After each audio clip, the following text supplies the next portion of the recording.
This diagram maps out the massive scale of the 2026 World Cup across North America.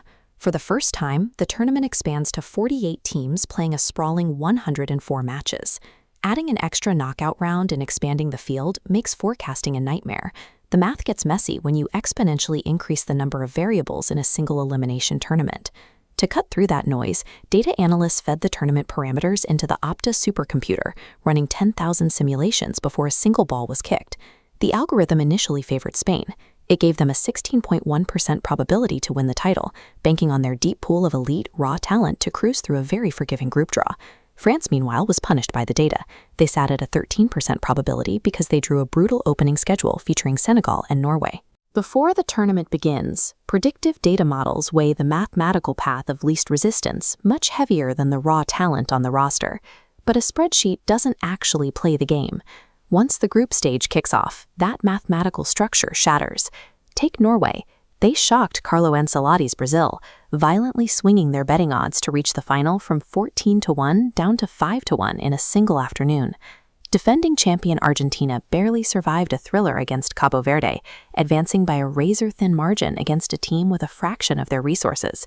Fatigue, momentum, and sheer human desperation do not fit neatly into a pre-tournament formula. They corrupt the data in real time. Which brings us back to France. Instead of struggling in their tough group, Didier Deschamps' pragmatic, counter-attacking system absorbed the pressure and dominated. Against Senegal, Kylian Mbappé executed perfectly, dismantling the defense to score twice. Those two strikes pushed him past Olivier Giroud to claim the all-time French goal-scoring record. Now the field is whittled down to 16 teams. With a smaller dataset and proven on-pitch performance to process, the models are adjusting. This chart shows updated tournament probabilities. The line for France violently arcs upward, skyrocketing to an overwhelming 28.89% chance to win it all. Meanwhile, the second line tracks Spain.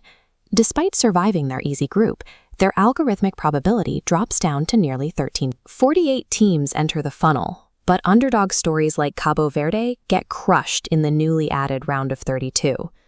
Surviving an extra knockout match requires unparalleled roster depth, a bench full of elite reserves who can rotate in without a drop in quality.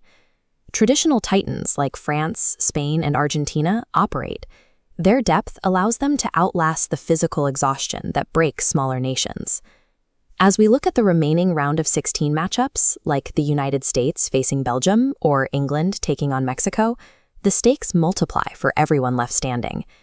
Expanding the World Cup was designed to give more nations a chance to compete, but forcing teams to win an extra game in the knockout stages ensures that the ultimate prize will be claimed by the deepest, wealthiest squads in the sport.